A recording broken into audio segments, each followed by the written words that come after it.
the number one offensive line again coming into the year. Special teams, number one special teams last year. I got them the number one special teams again this year. And they've got two very capable quarterbacks in Cade McNamara and J.J. McCarthy.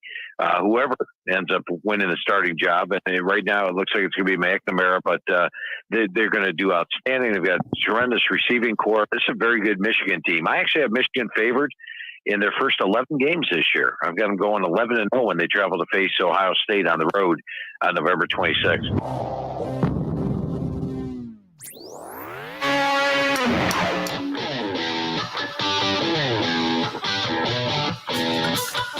Hello there and welcome in. That was Phil Steele talking about Michigan going 11-0. We get ready to go here in August.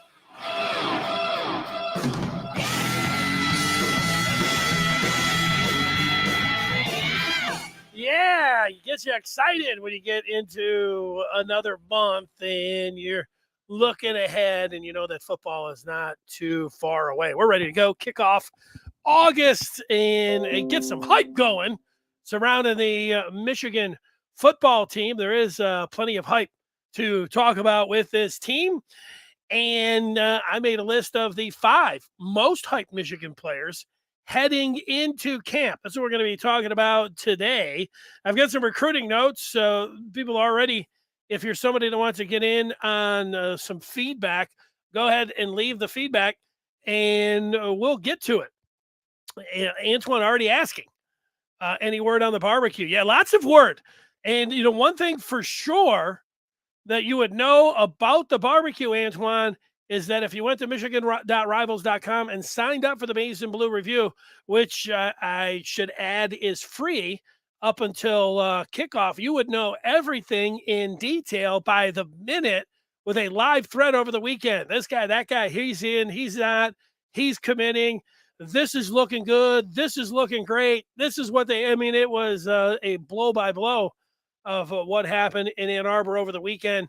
But it's okay because there's still time for you to get in there and check all that out. Now, I do appreciate you coming in and watching this video or listening to the podcast on a daily basis. We try to cover the basis, the basics of what's going on with the Michigan football. And today we will hit some of those recruiting notes, but we will jump in on the hype train, which is pretty big right now with Michigan. That train's coming. It's time to jump aboard the hype train if you're a Michigan football fan.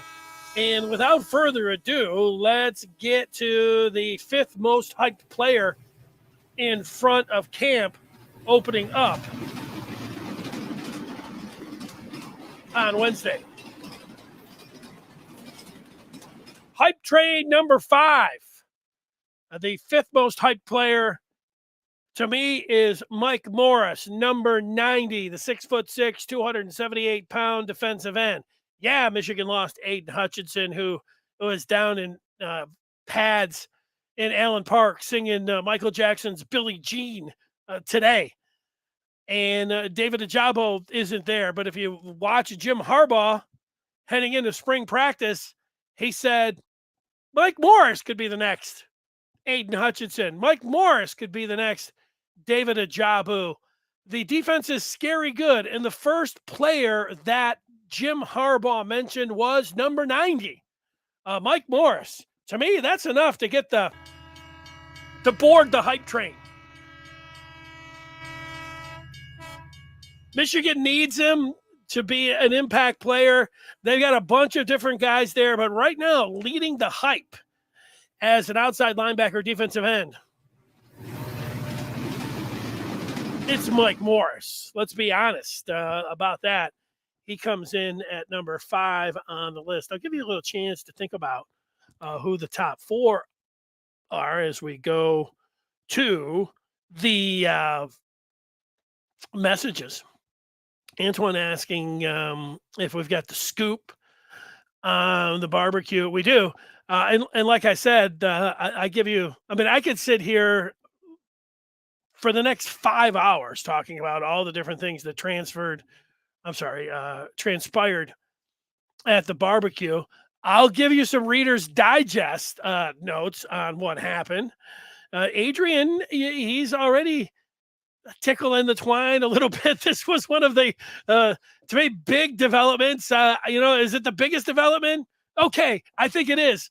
Adrian asking about Jadyn Davis, hoping that he had a great time at the barbecue. Travis talking about a big commitment. We're going to get to that coming up.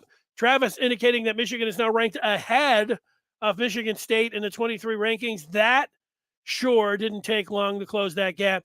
Yeah, I haven't actually looked. I'll take your word for that, Travis. I know Michigan State over the weekend, both in basketball and football, landed some 4 and 5 stars. Incredible weekend there for MSU. But this is a Michigan show, so I didn't actually look to see just what the football commitment did for Michigan today and if it moved them in front of Michigan State. But if that's true, we know it's all about. Well, what we know it's about is getting the talent and getting them out there on the field and developing them. But does it matter that they're moving up the rankings? And does it matter that they moved ahead of Michigan State? I'm going to say on August 1st, yes, it does matter. So, Travis, good points on what you're looking at there. OM indicating that he sees a commitment as well. And we are going to get to that coming up right after we talk about what's going on with the hype train. Logan, like the intro. Well, thanks, Logan. I've got the intro and I've got the hype train going. Antoine, before we go back to hype train number 4, which I see coming down the track here, Antoine saying people were tripping about the recruiting. Michigan traditionally recruits late, not to mention it's early, and most people that's ahead of Michigan in recruiting have a bunch of 3 stars. Yeah, look, I because of name, image, and likeness, and because Michigan finished in the top 10 last year, and because Michigan won the Big Ten, there was a thought, and I had that thought as well, that why not Michigan a top 5 school this year? Why not when you finally have broken through and won the Big Ten? How about that bump in recruiting? And then when name, image, and likeness, to go back this summer when Harbaugh came out and said, no, we're not getting involved in name, image, and likeness, basically, is what I heard when he said Michigan was not getting involved in the transactions. You're just coming to school at Michigan, and that's going to be transformative. It was like, wait a second, hit the pause button. Let's see what happens here. Now, you had to see how it played out, and you make some good points, Antoine, about Michigan doing things late, and nothing is, this is what you do in the off season. You look at recruiting, and you look at, where it's going, how you think it's going, and then where it ends up, it gives you something to do in the off season. Let's get to that hype train, because I do hear it coming on down the track. It's picking up steam at number 4 on the hype train. It is a 5-star, speaking of recruiting, and a local guy, Will Johnson. Will Johnson is listed at 6'3", 190 in the Michigan on the Michigan website. Defensive back. He's wearing number 4 in the picture that he has on his Twitter page, but he is elected to, and he has been able to get the number 2. Blake Corum has the number 2 on offense. Will Johnson with the historical number, big time number. Charles Woodson's, I guess that's the best way to say it. Charles Woodson's former number 2 as a defensive back. Will Johnson, the hype, is it incredible? Yeah, it is incredible. Michigan's got 2, Jymon Green and DJ Turner. I'd say probably starting corners, and they've got a lot of candidates to to be a nickel and dime corners and defensive backs, but safety, line it up as a slot corner anywhere.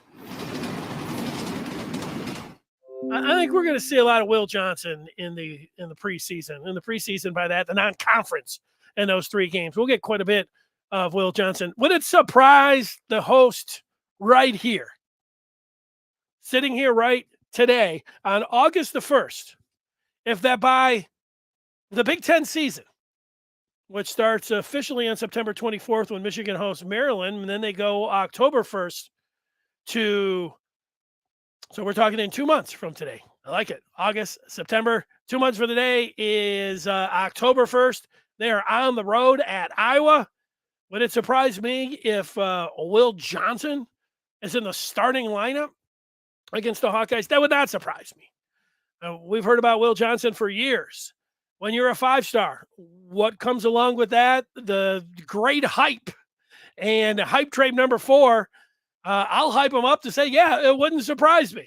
Now, of course, I don't need to talk about it. This is a hype show. I don't need to say, let's wait and see. And, sometimes it takes guys, and just let's refer back to last season when halfway through the season, you had Jim Harbaugh saying, yeah, Andrell Anthony, he'll be an important part. Not Blake Corum,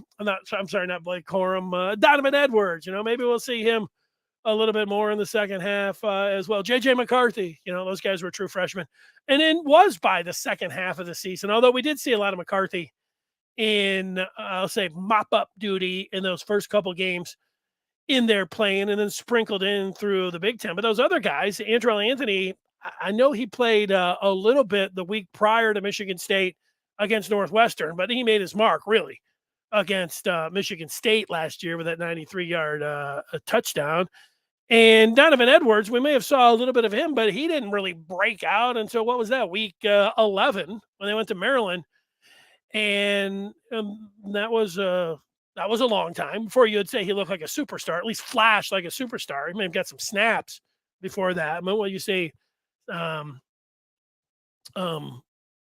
flashing like a superstar and getting aboard that hype train. Let's get to some more feedback while we continue to hype up.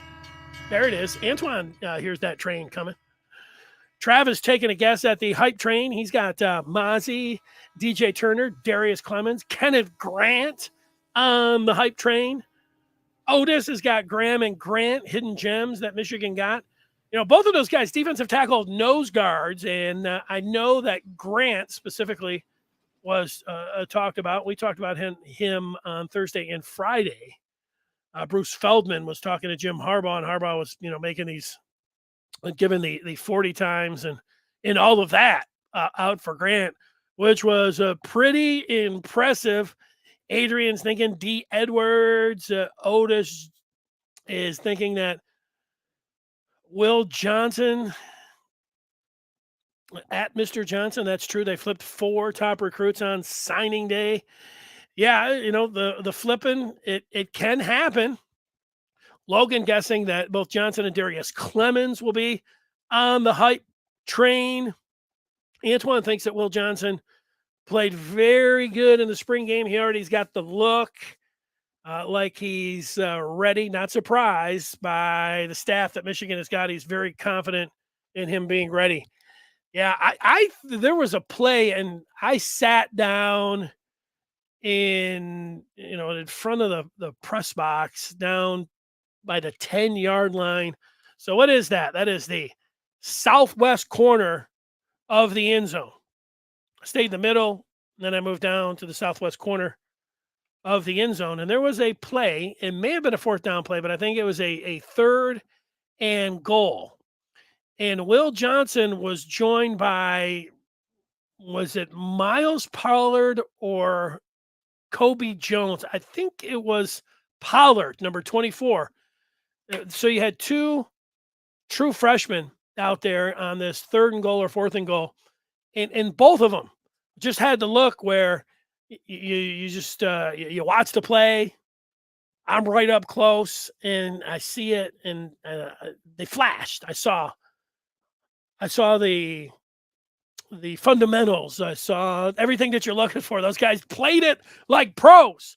We watch a lot of football, and what a corner is supposed to do when it is a third or fourth and goal and they're throwing a back shoulder, how you're in position, how you turn your head, your hips, the fluidity, all of the things that you look for.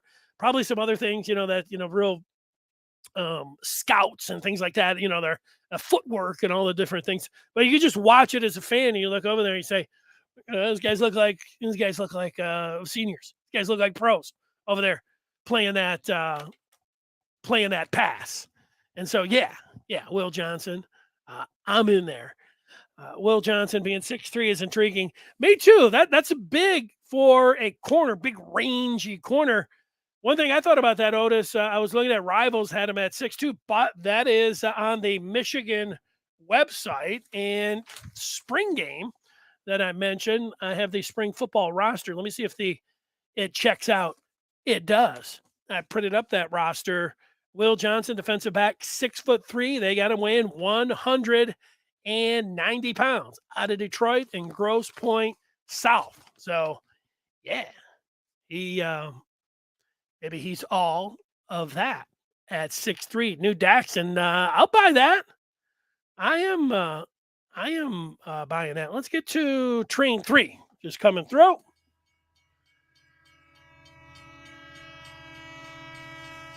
And hype train number 3, I have Darruis Clemons. Speaking of the spring game, there's that touchdown. Look, he catches the football. Look at the hands. If anybody saw that, I saw it live at the spring game. Down to my left, that throw and that catch, seeing Darruis Clemons, is how you get hyped up to number 3. Number 0, Darruis Clemons, he's listed at 6'3". How about 205? Physically, he passes the test. Just looking at him, when he was out there running routes at the spring game, I watched a few of the, wide receiver routes, watching him going out. You see the number 0. I looked at him, and he looked to me at first glance, watching him go through some of the just, easy pass routes that are out there warming up. He looked like Braylon Edwards to me out there. And that's a compliment with one of the greatest Michigan wide receivers of all time. He looked like Braylon. And then he caught that touchdown pass, and then they were going to him. Now, the tough part is not going to dampen any hype at all about Darruis Clemons, but when you just think about Ronnie Bell, Cornelius Johnson, Andrell Anthony, Roman Wilson, A.J. Henning, that's 5. Sandra Steele, that's 6. So where does Darruis Clemons fit in? 7? I don't know. That's a lot of wide receivers, and it could be difficult for him to really make an impact as a wideout because the position is so deep. But a lot of times, if you're going to bite, you're going to bite when you're a pup, a freshman. It happens even when you have extremely deep depth charts and you get a great player. Or you are a great player. I'm not saying he is yet. I'm just hyping him up. Again, I'm supposed to be just hyping this up. Let it go. Let the hype flow. Let the train. Am I climbing aboard the train? I am.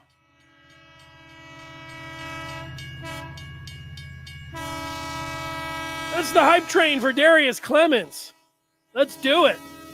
I mean, he can find a spot. You're good enough. You will find a spot if you are Clemons in this offense. This, on paper, on August the 1st, I can't hype up the offense enough as a side of the ball.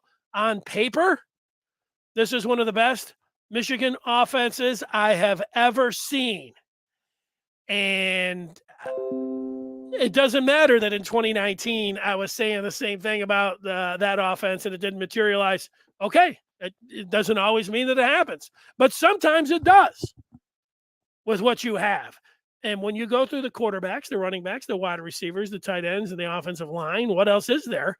And you look at the depth, and you look at the proven players, and you look at a guy like Ronnie Bell coming back, and you look at a freshman like Darruis Clemons, who's on the hype train number 3. When Michigan's got a half dozen players in front of him, you say there's no way that he could get in front of them. Well, there is a way. If you're uber talented, and he certainly does have the hype or that. All right, so let's get their OM. People are talking about some of the other players on the hype train. So number 2 is coming down the track, and let's get to him. Donovan Edwards, hype train number 2. 6 foot, 202 pounds.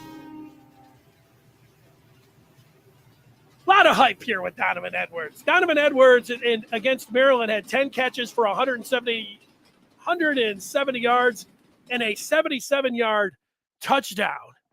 And that, I would say, he arrived.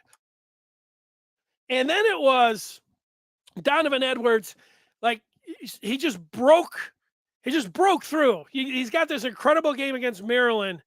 And I remember Jim Harbaugh after that game. Well, let me back up.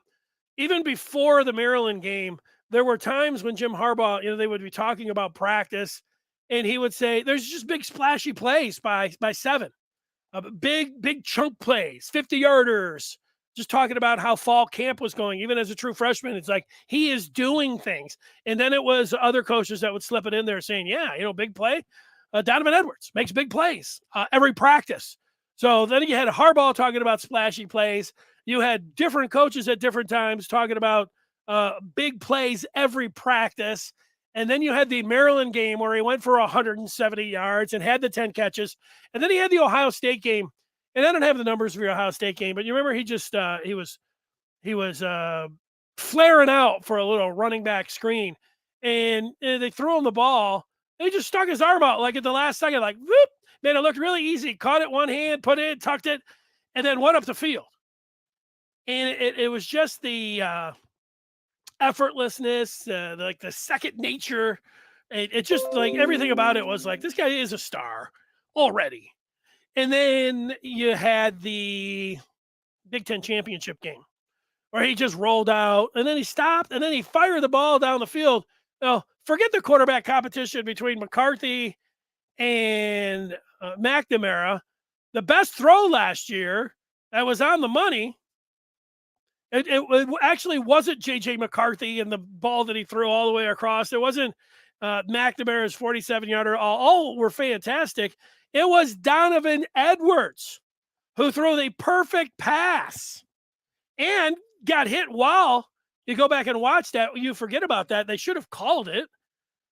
Maybe if I don't know if the officials were doing. He got totally hit late and then totally targeting.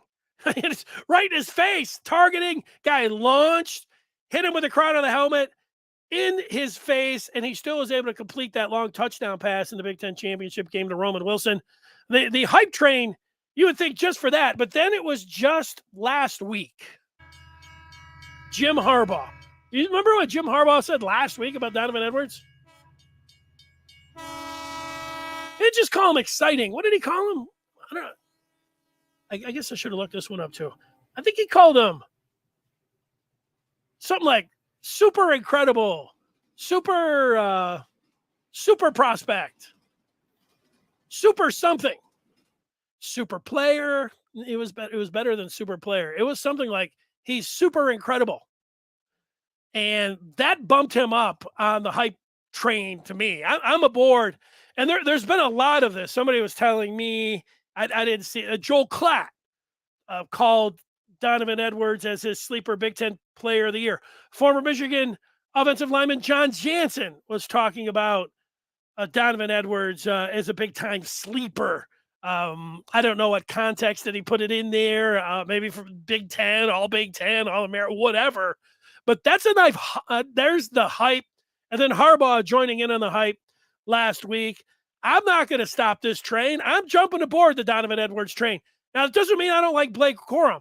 I love Blake Corum, and I think that Blake Corum with Michigan football fans is underrated, and Corum doesn't seem to be like that nationally. He's making all of these lists of top running backs and potential All-Americans and all that. But around here, people are eyeballing Edwards, and, I'm not saying it, but other people are making it sound like this guy's just a superstar, just add playing time. Just give him the ball, and you've got an instant All-American. The hype train it's not out of control. It is just rolling down the tracks. And I think just people that we're talking about here is just something that they see. It's just something that you're going to get more Donovan Edwards. And they just, when they talk about him in practice and the things that he's done, like he has just scratched the surface. I think all of the hype and any projection for Donovan Edwards, I don't know if you can have too high of a projection for a guy like this. If he is displayed, if I'm just going to be serious about it, if he has displayed one trait where you would say that is elite so far, it is catching the ball and out of the backfield and running with it. He just hasn't done it between the tackles. That doesn't mean he can't. And the complement of size that he has here, 6'2", 202, the way the game is going, when you think about whether it's Najee Harris, the Pittsburgh Steeler running back, or Austin Eckler, who's more of a diminutive back, but he catches the ball a lot out of the backfield. Of course, Alvin Kamara. A lot of people look at Kamara and say, that's Donovan Edwards. All flattering and all understandable when you talk about a player that is just uber talented, and you just can't wait to see him out on the field for Michigan. Ty saying another Ricky Watters. Now, Ricky Watters for the Eagles and for the 49ers was an incredible running back. Ricky Running Waters, I think his nickname was, Chris Berman. I see that as well, Ty, and that's for some old school football fans, I guess. It's been a while since Ricky Watters has played, but I'm with you. Ricky Watters was awesome at catching the ball out of the backfield. And do I think that the comparison to Donovan Edwards is spot on? I do. Antoine loves them both equally. Talking about Edwards and Blake, they are monsters, especially if they're both in the backfield together, catching and running. Imagine a linebacker trying to cover them. Laughing emoji. Exactly. I think you can put them both in the backfield. The hype train with the backfield is that we just don't know who's going to be that short yardage back, who's going to be that goal line back. But when I watch Alvin Kamara on the Saints, sure, they put different guys in at different times. But you know how many times they handed it right up the middle? Right off of, right in between the tackles, they hand it off to Kamara. They do it. And do I think Blake Corum, who busted out and had that big run, was it the second series against Ohio State last year? That was a play up the middle between the tackles. Hassan Haskins was really good at it. But I think that when you talk about short yardage back, you automatically just go to, you need a big, beefy guys. Maybe it'll be Tavier Dunlap. Maybe it'll be Khalil Mullings. Maybe it will be A.J. Henning, who's a short yardage back.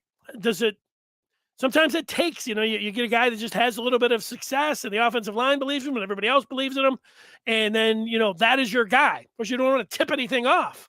But it is one thing when I just think about the upcoming season. But I don't know if we're going to have our answers against Colorado State, Hawaii, UConn, or even Maryland. When you start saying, what's Michigan going to do if they have a 4th and 1 in the first series at their own 45, who's going to get the ball? Your guess is as good as mine. And you have about 5 candidates there. Maybe you say, hey, they'll throw it. They've got 5 candidates. If they get it down to the goal line against the Hawkeyes on October the 5th, they got about 5 candidates with Edwards, Corum, Dunlap, Henning. Heck, I'm missing some of the true freshmen, maybe or C.J. Stokes, who is a true freshman for Michigan. Maybe Alex Orji would be the answer. They've got a package where they put Orgy in short yardage situations. McCarthy can run the ball, talking about J.J. McCarthy, but Orgy, go back to the spring game again, Alex Orgy's built like a linebacker or a running back, but just happens to be a quarterback and can really throw the ball. So maybe he would be the answer. All legitimate, at least when you get to 5, 6, and 7, and who would be Khalil Mullings. Although Mullings fumbled in the spring game, if you remember, when they had him down by the goal line. So at least as I'm speculating, until I hear something or see it, I'll put Mullings back a little bit. Ball security. Not going to put him at the front of the line if, from what I've seen from him, the one big chance that he had, he put it on the ground. Come on. Now we get to number 1. And I think it's just the nature of the position. Let's go.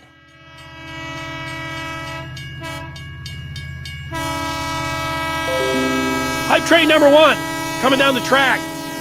Number 9. J.J. McCarthy.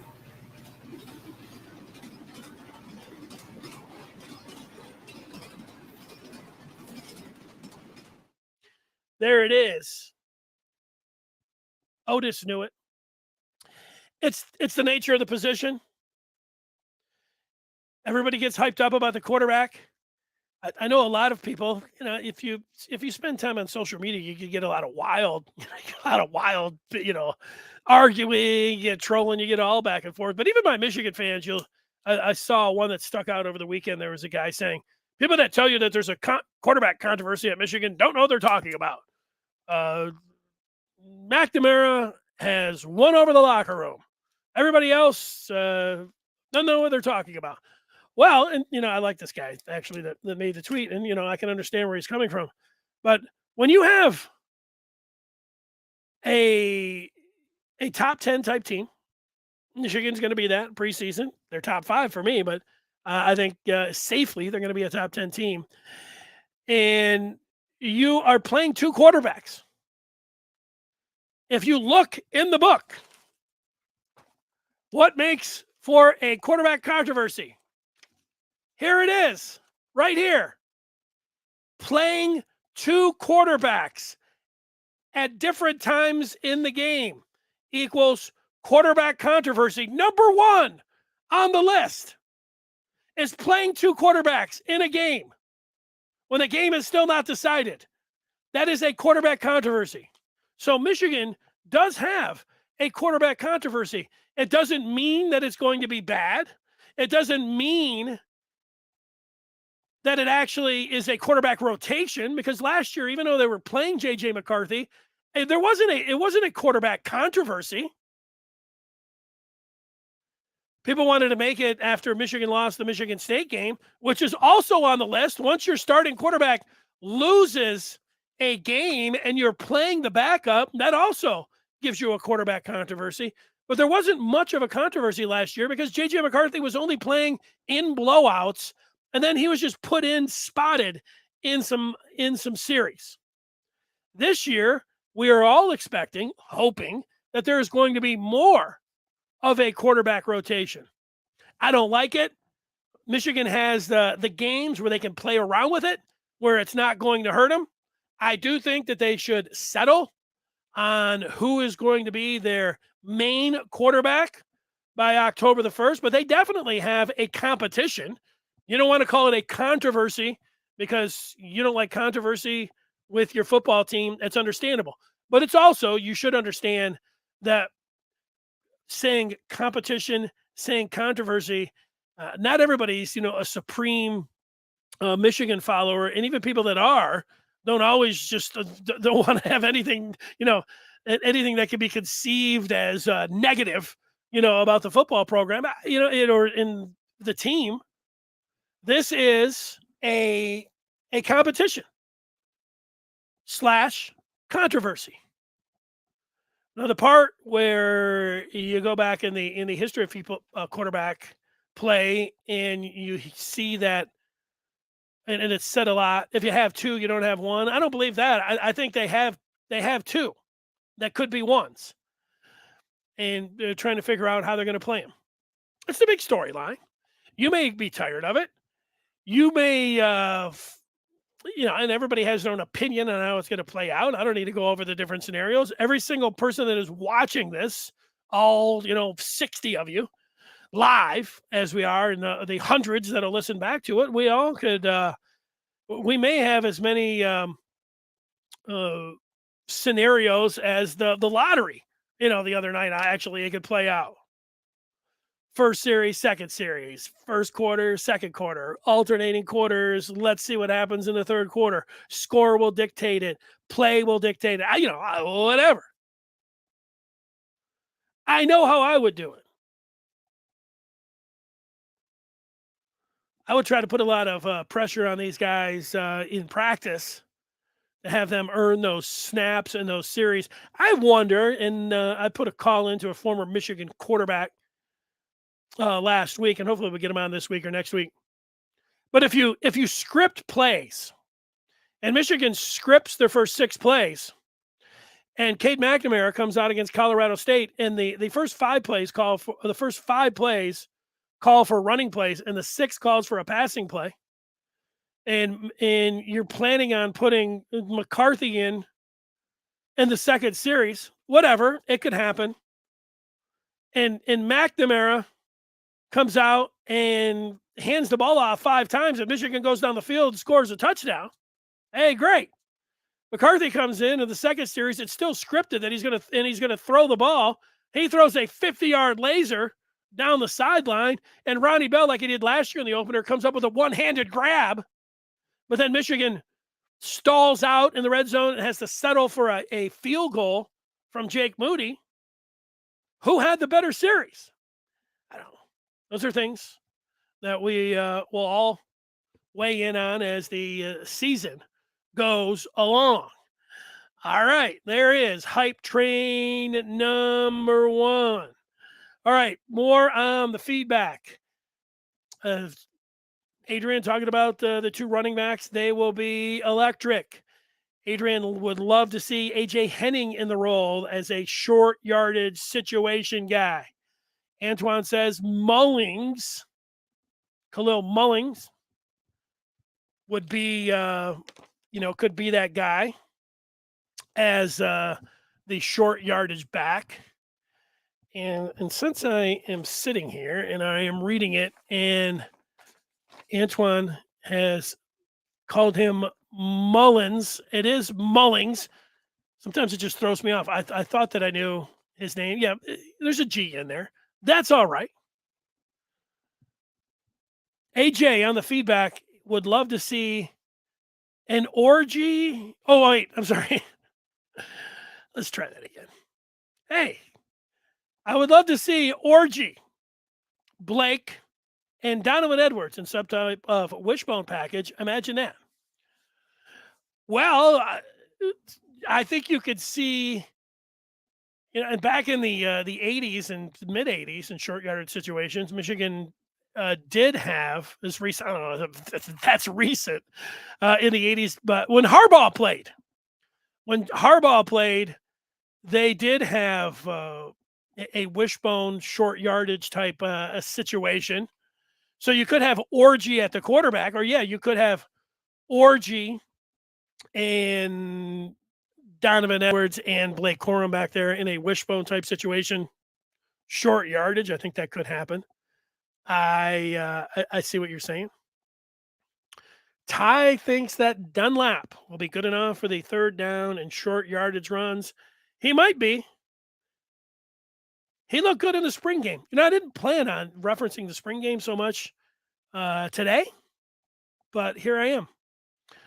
Mullings didn't actually fumble. He was stripped trying to reach for the goal line. I wouldn't necessarily call that a fumble. He just needs to be taught more as he is a linebacker. Well, technically, Antoine, whether you're hit blindside and the ball comes out, or you are reaching for the goal line, if the ball comes out while you are the carrier, you fumbled it. And whether you don't want to call for that a fumble, okay. Doug Karsh calling an orgy TD will be interesting. Yeah. Hopefully we see it and hear it. Yakov, good to see him. In a one-score fourth quarter game, whoever is playing quarterback is the real quarterback. Well, Yakov, I agree with you, but I will take you back. And I don't have the play-by-play in front of me. And that gets to be the whole thing. I think I need to rewatch the Michigan State game. And it comes down to, I think it was like right at the beginning of the fourth quarter, but it could have been in the third quarter. So I'm not 100% sure. But Michigan got the ball down to the red zone. And on the first pass, I'm going to say that Cade McNamara had took a shot down the near sideline and had Cornelius Johnson there, but put a little bit too much air under it and overshot him. Not a bad idea. First down, hey, he's there. You'd like to see a little bit more of a catchable pass and give him an opportunity, but he didn't. He kind of was more throwing it away. Didn't like the look. Quarterbacks, you'd have to talk to Cade exactly what he was looking at there. He may have thrown it exactly how he wanted. Didn't want to give. He had a couple more downs to deal with. So what was the big deal? On the second play, McNamara again went to the air and to the end zone and had like it was across the field and was looking for something more in the back of the end zone over by the goalpost. I don't remember who the wide receiver was. But again, that one was one that was covered pretty well. Could have put it on the receiver a little bit more, but opted to throw it 5 yards over his head. Very safe play. And it got him to third down. What happened on third down is they brought McCarthy in and he rolled out and fumbled the ball out of bounds. Michigan kicked a field goal. Now, the part where this is why I don't like rotating quarterbacks, McNamara's he's out there. I would like to give him the 3 downs. I want to give him the 3 downs. He a little bit long on this one. Yeah, throw that one away. Third down, give me my another shot. I've just looked at 2 plays here. I'm in. I've got the series. It's my series. I know what's going on there. I know what play I'm looking for. Oh, wait, Harbaugh's sending the freshman in a critical time in the big-time game. I don't like it. Now, I'll have to go back exactly. You can say, hey, McNamara got his bell rung on that play. That's why McCarthy is coming in. I'll have to go back and look exactly. So we may have to strike the last 3 minutes of me complaining about, but the point still remains. You're in there and in between the series, having the other quarterback in. A lot of that is, something that, you can complain about. Josh talking about Orgy being in the bottom of the pile. Yeah, well, there's a lot of things that Orgy can do that, that can get you excited. And the first thing that did get you excited about the Orgy at the spring game is when Orgy was stopped dead in the backfield. And then Orgy had 3 or 4 on him, and then he just threw them all off and sprung ahead. And Orgy was able to get that first down. Antoine's reminding everybody that Haskins used to be a linebacker before he turned running back. He is sure that Khalil Mullings can be taught. Now, I'm not against Khalil Mullings as a short yardage guy. I just pointed out that he had a ball security issue in the spring game.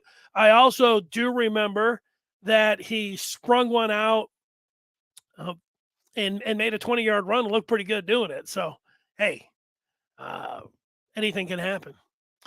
The Punters agrees with Jake Butt that Harbaugh will use the non-conference games like an NFL preseason. Well, I didn't hear exactly what Jake Butt had to say, but I think that the best laid plans, the one thing about an NFL exhibition is that score doesn't matter. It doesn't matter if you lose an NFL exhibition game. You could be in the second quarter and you can be down 20-0 and you want to try something and you try it. So, but I get the idea. Michigan can't go into the second half against Hawaii at night and it be a 10-7 game and treat it like an exhibition game. But I understand what Jake Butt is saying. You have on paper, as we sit here, not just 3, but you have 4 games. You have all of September to be a double-digit favorite, to get up on these teams, and it doesn't matter. And this is the one thing about Harbaugh here. Harbaugh could flip a coin before every snap to decide who he wants to put in there. I don't recommend him doing that. Harbaugh could pick plays out of a bag in the first 4 games of Michigan's. I don't recommend him doing that either. But yeah, getting whatever the rhyme or reason, when you have games to work with, and they should be blowouts, it affords you a lot of different things that you could do, and that you can really game plan for. They can't say that, but Butt is right. Did Butt have anything to say about Orgy? Jesse, I always liked when Jake Butt was on Isaiah Hole's podcast, and they used both of those guys' last names. I always thought that was funny. JJ's role will be similar to last year. Sprinkled in, keep the defense on their toes. He is a talented prospect, but wasn't a 5-star on any recruiting services. Yeah, I'm not 100% sure on that. You're right about Rivals. He was not a 5-star. But I think some of the other ones, I don't know. I just look at Rivals. I don't look at every single site and compare exactly, the star system. He's he was a more highly thought of recruit than Cade McNamara. I think, for the fans, all of us, it's fine. We're looking at the star system and everything else. I don't think where McCarthy was rated is going to have anything to do with this year and how they put him in there. I don't think that JJ's role is going to be similar to last year. I think it's going to be increased, especially in these non-conference games.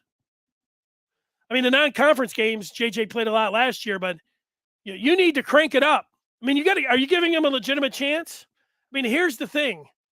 You have to, if you don't give him a legitimate chance to win the starting job, and you play it like last year and you're trying to just sprinkle him in, well, then he can just be gone. And maybe that's, if he's going to be gone and people don't like to hear about that, and we're trying to hype things up, it's August, you don't want to hear about any of that. He needs to have a legitimate chance to be able to win the job in the non-conference, in training camp, or you are going to see him hit the door. That's going to be part of it. So what you're saying, I'll double back. It may end up being true. They may have him playing a bunch of snaps, and then they may settle on McNamara, and then it may be similar to last year, a little sprinkling, as you talk about. And then Michigan fans, what we know is that the top storyline to follow through the first 3 or 4 games is going to be the quarterback play. Whoever that quarterback is, it's all fine to me and to you, ultimately, even if we're going to complain about, are they really putting the best guy in there? Are they really giving him a chance? Are they mop-up duty? Let's give him some more time. All of these things that could take place over there. If Michigan is winning and Cade McNamara is playing well, to me, there shouldn't be a controversy. Now, if he doesn't play well and they win, there's a controversy for you. And obviously, if they lose, oh boy. But I'm not projecting that. And either is anybody else out here. All right. Tyler is looking at the betting line for the opener. Michigan favored by 27.5. He's going to take him to cover. Maybe I'm being led down maybe this is just I'm on the hype train. Put me in too, Tyler. Michigan minus 27.5. I think they're going to get to 50, and I think that they will be able to keep Colorado State out of the end zone. So I'm with you on that. Although, while I do I'm trying to think if I've ever bet. I don't think I'm going to be betting on Michigan games. Jesse talking about some rankings, talking about ESPN and some of the other services. All right. KC, it's always good to see him in. Ty, it's good to put him in. Otis is interested in the defense. He can visualize the offense already. Yeah, well, it's always the thing. Otis, sometimes I spend the day talking about the offense, and then you know what I do? I flip it and start talking about the defense. That's what you do. The hype really is on the offense. The defense, there's questions about how they're going to play it. I think the defense should be more interesting in the first couple games. Like the offense, they should be able to score. They should be able to score 40 points playing anybody that they want. Again, they could pull the names out of the hat, pull the plays out of the hat, and they're going to score 40 points in those first 4 games. Defensively, I don't think they could just pull names out of a hat. They've got to use those 4 games. It's more important for the defense to have it, play out. Andrew doesn't care about recruiting at this point. Otis asking if McCarthy is the fastest player on the team. No, I don't think McCarthy is the fastest player on the team. If I had to guess, I would say I would put it between Donovan Edwards, Roman Wilson, Iman Dennis. I'll put those 3 in there. And then I will look to some defensive backs. Do I think that DJ Turner? Do I think Will Johnson? I'd have to look at some of those track times when they were in high school. So I'm going to stay on the offense. And you may say, what about Andrell Anthony? I'm going to say, because Dennis is a track guy. I think Tyler Morris coming in as a true freshman, might have something to say about that. It's a good question. I'm going to go down to Donovan Edwards and Roman Wilson. That's going to be my guess right now. But we'll see. Those are good questions for like a camp day or something. We get somebody who actually is the fastest. Okay, let's there's the hype train. A lot of people talking about commitments and the barbecue. And I want to warn everybody, and there's Yakov talking about Evan Link, who we are going to get to. But before we go any further, I want to warn everyone when we're going to talk about recruiting here. Recruiting, if you're not somebody that follows recruiting, it's a real wild ride. If you just get into it, the highest of the highs, but then you're flat on the bottom. That in the swings, you have to be emotionally stable. If you are not somebody that is emotional stable, do not follow recruiting. You're going to start following it. You put all of your emotional fandom into some random player with a high ranking one day, and the next thing he is out of there and you are left empty. With that, I just want to warn everybody that we're going to talk a little bit about recruiting right now. So if you get a little squeamish about things like that, take the next 10 minutes off, because we are going to be talking about recruiting. Michigan has landed their 13th verbal commitment, and his name is Evan Link. 6'6", 290. He is out of Gonzaga, Washington, D.C. I thought that was a typo. I had to check it because the Gonzaga that I know, the university, is in the state of Washington, all the way on the other side of the country. So I'm like, Gonzaga, Washington, Gonzaga. Do they have this right? The picture on his Twitter feed, he's got the you see the Washington Monument. Like, he's from D.C. But there he is, 3-star, like Yakov indicates. But like some others, I don't recommend doing this, but there actually are other services other than Rivals, and they think a little bit more highly of Link. The reason that I've always liked Rivals is that some of the other ones, they throw out 5 and 4 stars, like they're candy. Oh, you want a 5-star? Oh, you want a 4-star? Let's crank it up. Let's crank those stars up. Rivals a little stingier with handing out their stars. But also something to look at is an offer sheet and what teams are coming after your guy. And in this case, your guy is Evan Link, who committed to Michigan after the barbecue. He did it today. Link was also interested in Penn State, Stanford, Whiskey, and Florida State.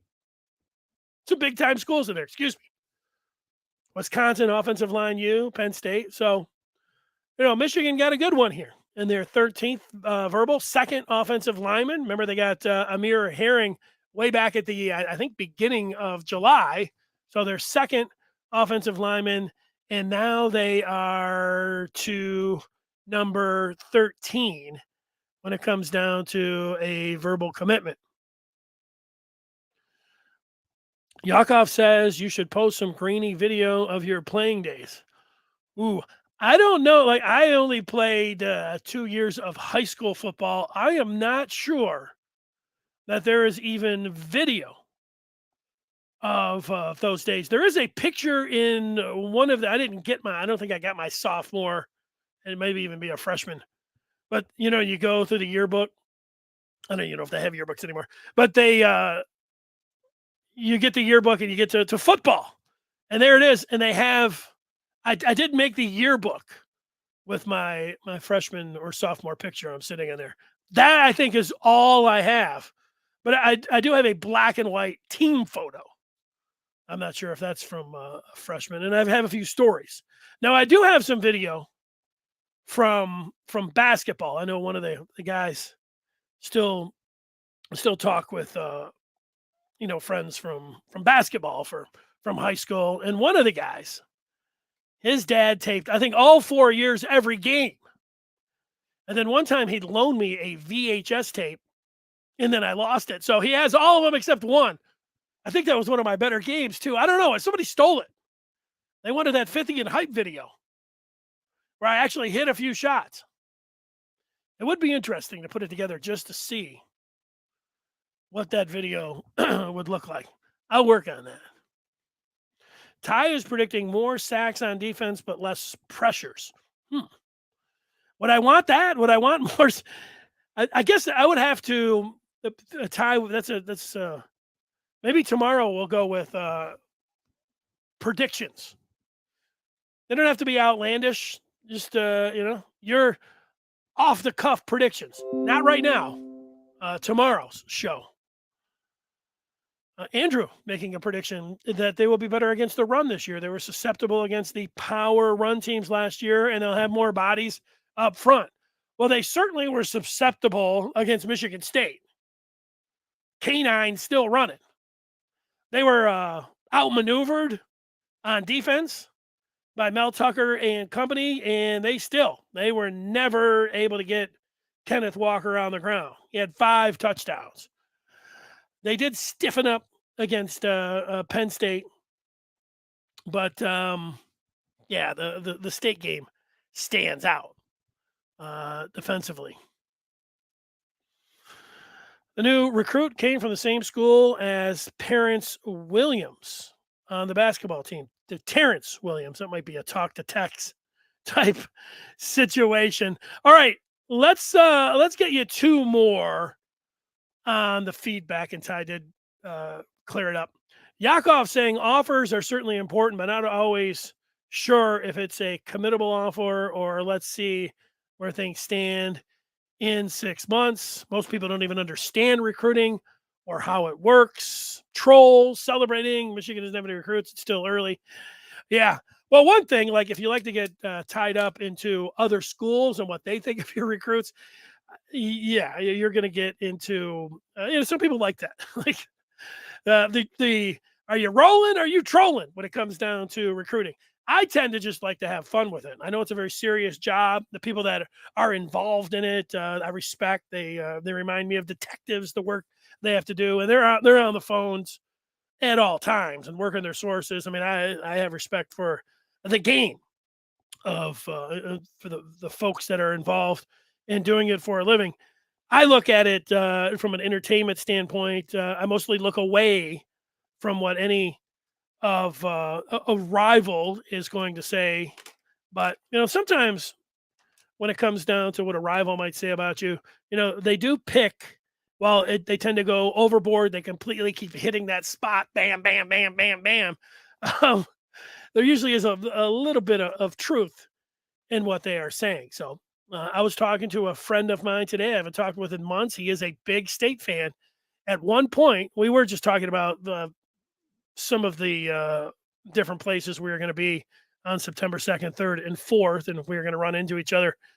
He did say, is Michigan going to be involved in name, image, and likeness? He just threw that out there because he knows that right there is a little bit of a stinging point, or not a stinging point. It is a point of contention still, although there's a lot of good news, a lot of good feeling about name, image, and likeness when it comes down to Michigan. Of course, rivals are still looking at it. So there's Link. One thing I can tell you for sure about Link, I looked at his Twitter page, and he's a smart one.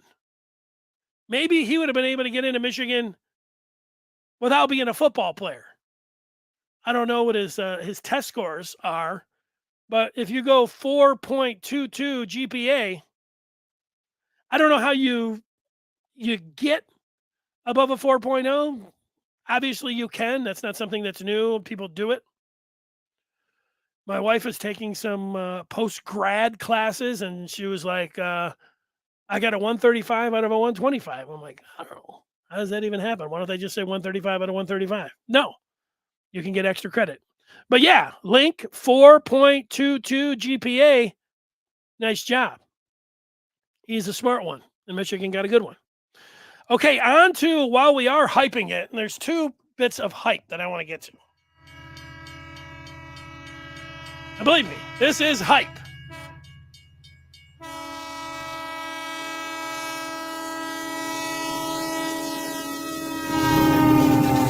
Jadyn Davis was in over the weekend at the barbecue. I've got a picture of Davis. I don't know if that's his family. That's what I'm guessing. Maybe some teammates. That is Jim Harbaugh's office. Never been in Jim Harbaugh's office. I've seen a lot of pictures of it, but there it is. And I'm just going to tell you this. You should be signed up to the Maize and Blue Review. Josh Henschke, our publisher, he all weekend long, like many of the others that work for Maize and Blue Review, were commenting in on the barbecue and the different players and intelligence that they were picking up from sources that they were working. At one point yesterday, Josh Henschke said he felt like that Michigan's in with Davis. He put it at 85%.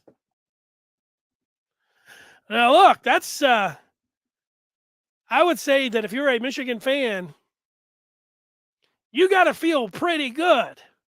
An 85% chance, and he didn't say it was an 85% chance, and however he deemed it. That's how he felt about Michigan. He put it at 85%. That Davis is going to end up in Ann Arbor. I am coming away thinking that is supreme excellent news if you're a Michigan fan. Now, what does happen, there's nothing against Josh or who he was talking with, or I don't know if he was talking with somebody that is attached to Michigan or somebody that was attached to Davis. I mean, those are two different things. You're talking to somebody, but the one thing is that, and this happens, and again, it's not a knock on Josh. It probably happens to everyone.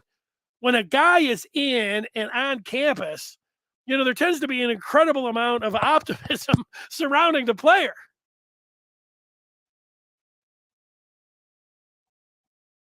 That almost goes without saying. But 85% sounds pretty damn good to me. Him being on campus or anything else. I would, some of it goes without saying. It is pretty obvious that this is one that's worth monitoring. And that this one, the hype train, could be absolutely out of control. 5-star quarterback. Michigan doesn't land a lot of 5 stars. We've been talking about the different ones. Back in the day, Drew Henson, you think about that 99, 90, and 1998. Would he have been a 97 recruit? And then because he played in 98, 99, 2009, so. And then after that, there was Ryan Mallett, who ended up going to Arkansas, transferring, and then they get drafted by the Patriots. I don't remember exactly how that played out. This will be one of the highest rated commitments if Michigan is able to get Jadyn Davis of all time. Let's see. CJ wanted to weigh in on the hype train that is Jadyn Davis, that I am all aboard on. CJ Wolverine says that's Davis's second visit to Ann Arbor, and he said he's coming back for a game. Well, CJ, come on. Michigan is in great position. The things that I would say, if there's anything to worry about or what am I looking at, when you are somebody like Davis, Georgia is still coming after Jadyn Davis. There is the 24 quarterbacks. When you look, Ohio State has one of them. Is that Raiola? I think his name is. CJ Carr, of course, we know, went and pledged to Notre Dame. There is another quarterback from California who's ranked in the top 5, right there with Jadyn Davis. He is interested in Georgia as well. His name is Julian Sayin. That I think Michigan also was interested in, may still have some interest in, but they sure seem like they have zeroed in on Jadyn Davis. If Sayin would go to Georgia, it's at least something to keep an eye on where Sayin ends up committing. Just saying. Yakov on the recruiting of Jadyn Davis. The best way to get commitments from 5-star quarterbacks is by putting out first-round quarterbacks. The big house and the business school aren't the answer. Well, if you're just going to go on that, and I think there's some truth there, if you said the same thing about running backs and wide, you'd be in trouble if you're Michigan, if it's just about, the guys that you're putting into the NFL. So there is that part. So I don't know. That is a component of it. And it's different for every kid. Sometimes school is an important component. The weather can be something, uniforms. There's all kinds of different things. You don't know the different variables when it comes down to the NIL can be an important factor. Although if you probably, like I am encouraging you to check out Maize and Blue Review. And I don't know, a guy could say that name, image, and likeness and the money is not, a factor. Usually money is a factor, so I don't know. Yakov is a very unique position, situational. Yeah, for sure. Playing time. It's also one of these things like, I could sit here. Well, let's do it. Why wouldn't you want to come and play for Jim Harbaugh? The guy played at Michigan, was a highly thought of quarterback, All-American, drafted in the NFL draft, played quarterback for a long time in the NFL, various stops, went to the college game. Andrew Luck was his quarterback, went to the pros, and Colin Kaepernick in his first year took him to a Super Bowl. Now, those are right now what we're sitting at Can we add if we're building a resume saying, "Oh, you want to put anything? Well, he's been at Michigan on there." Yeah, let's go ahead and put last year. Winning the Big Ten championship with Cade McNamara. Let's put that down as a positive on the resume.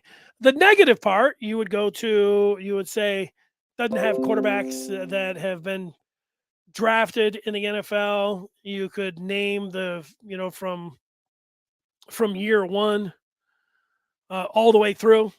From Rudock, you go down the list and talk about the quarterbacks that he has and where they have been drafted, and you would say that would be the negative. Spate, Milton, some of the transfers they put in there, and there you are. So, how that plays. I still think it's a positive overall. Harbaugh's quarterback resume and coaching and playing days and where the negatives are at.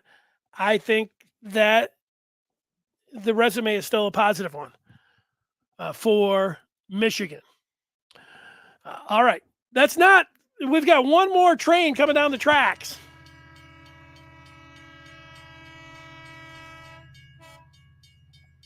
And it's in basketball.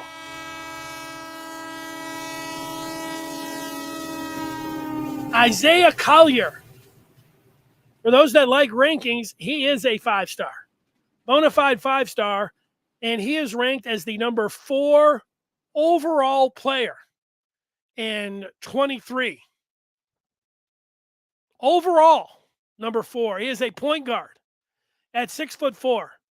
I watched some video of him over the weekend of Collier. He does have the nickname of the Wizard. He said he thought that nickname was okay. His nickname that he likes is Zay. I'm guessing from Isaiah. Zay Collier. When I watched the 5 minutes of the first video that came up, he reminded me of Anthony Edwards from the Timberwolves. Same height, same build. Give him the ball and just let him go. I mean, that's what he was doing in these videos.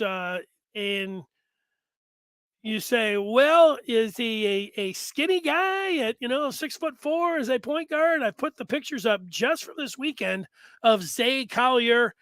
And the answer to the physical part is that he looks like he has an NBA body already.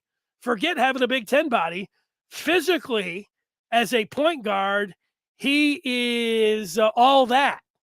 So you don't have to worry about that. And I also thought when I saw some of the video that he attacked, sized guys up, like Tyrese Maxey, who plays for the 76ers, but Maxey's listed at 6'2". Collier's bigger than Tyrese Maxey, but yeah, you want to know how you get to be ranked as one of the top 5 players as a point guard?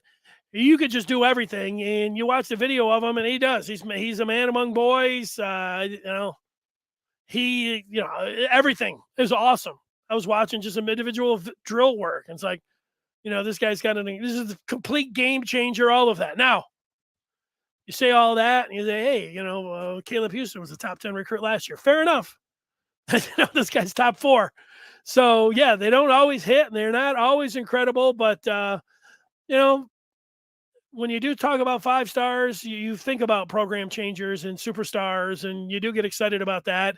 And what comes along with recruiting rankings is hype, and we all know that. And Collier is going to make a decision soon. And it sounds like Michigan and USC, maybe UCLA, and who's the other? Cincinnati. Those are the 4 schools. But Michigan is right there in the mix. And he said that he was going to make a decision before he came into Ann Arbor, and it sounds like he is still going to make a decision here pretty quick. What does that mean? By the end of August? I don't know. Pretty quick could mean today. He would be great, the kid. I would say, obviously. Now, I was complaining myself about 5 stars and how they're gone, but after the first TV time out of the first game, and they're not around very often. But the idea of still being able to potentially get superstars and then mixing them in with a veteran team. Would I rather have a nice mix of veterans and a superstar 5 star point guard, or would I like to have the top 5 5 stars? I would take the mixture of players. But he is somebody that Michigan has I don't know, you want to put it a good chance? I'm not going to say great. I'm going to say Michigan has a good chance at landing. And then I'm just going to go back to the name, image, and likeness for just 1 second, because there has been a lot that has been said about Michigan, about name, image, and likeness. If they are able to land Jadyn Davis and or Isaiah Collier, that would be a huge NLI statement by Michigan.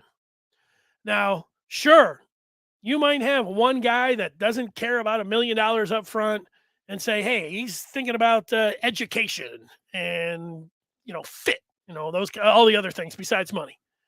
And let's just say that's Jadyn Davis. You say, wow, okay, Michigan got a one-off. I don't know. Like, it still seems like it would be an incredible statement considering the kind of money, whether it's $1 million, $2 million, $3 million, $4 million, $5 million that these players are potentially getting. And if you could say, yeah, okay, I'm school's what I'm going to be about. Great.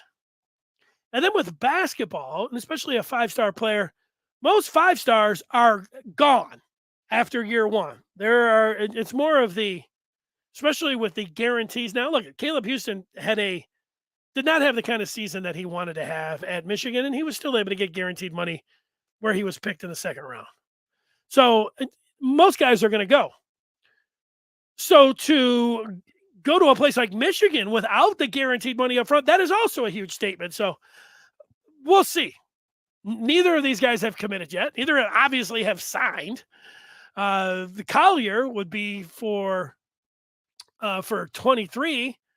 Jadyn Davis would be for 24, but Jadyn Davis, if he would be able to sign and knowing that quarterbacks and what he would be able to do out on the recruiting trail for Michigan, it would be huge.